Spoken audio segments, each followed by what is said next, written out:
ಬೆಂಗಳೂರು ಮಾಯಾನಗರಿ, ಇಲ್ಲಿ ಯಾರು ಇಲ್ಲ ನಮ್ಗೆ ಹತ್ತಿರದರು. ಕೈಯಲ್ಲಿ ಕಾಸಿಲ್ಲ, ಹೊಟ್ಟೆಗೆ ಅನ್ನವಿಲ್ಲ, 3 ತಿಂಗಳು ಹಸಿವಿನ ಕಾಟವೋ.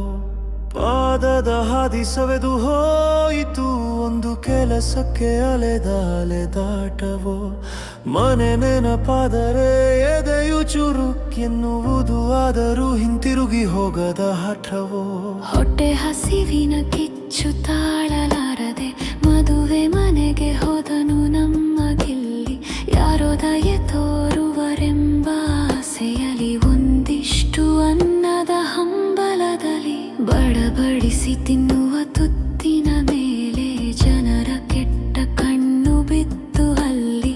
ಯಾರೋ ಇವನು ಎಂಬ ಹೀಯಾಳಿಕೆ ಅವಮಾನದ ಸುಳಿ ಸುತ್ತಿಕೊಂಡಿತು ಅಲ್ಲಿ. ಯಾರೋ ನೀನು ಕರೆದಿಲ್ಲದಿದ್ದರೂ ಬಂದಿದ್ದೀಯ, ಬಿಟ್ಟಿ ಊಟಕ್ಕೆ ನಾಚಿಕೆ ಇಲ್ಲವಾ?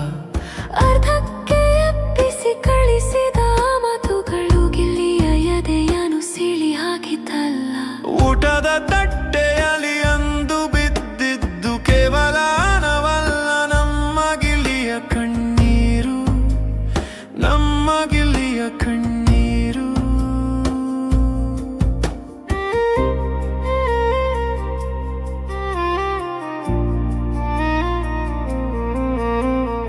ಅವತ್ತು ಅವಮಾನದ ಬೆಂಕಿಯಲ್ಲಿ ಬೆಂದವನು ಹಸಿವನ್ನೇ ತನ್ನ ಶಕ್ತಿಯಾಗಿ ಮಾಡಿಕೊಂಡ. ಇನ್ನೊಬ್ಬರ ಮುಂದೆ ಕೈ ಒಡ್ಡಬಾರದು ಎಂದು ತನ್ನಲ್ಲೇ ಪಣವ ತೊಟ್ಟನು ಗಿಲ್ಲಿ. ಕ್ಯಾಂಟೀನ್ ಕೆಲಸ, ಗ್ಯಾರೇಜ್ ಕೊಳೆ ಎಲ್ಲವನ್ನು ಮೌನವಾಗಿ ನುಂಗಿಕೊಂಡ.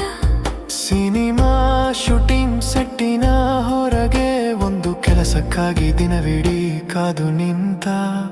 ಅಣ್ಣ ಕೆಲಸವಿದ್ದರೆ ಕೊಡಿ ಎಂದು ಬೇಡಿದರು, ಯಾರು ಕೊಡಲಿಲ್ಲ ಸರೆಯನು. ಜಗತ್ತಿನ ಕ್ರೂರ ಮುಖ ಕಂಡ ಗಿಲ್ಲಿ ಅತ್ತರು, ಯಾರು ಒರೆಸಲಿಲ್ಲ ಕಣ್ಣೀರನು. ಆದರೆ ಆ ಕೆಸರ ಗದ್ದೆಯ ಹಠಗಾರನಿಗೆ ಗೆಲ್ಲಲೇಬೇಕು ಎಂಬ ಛಲವು ಕುಂದಲಿಲ್ಲ.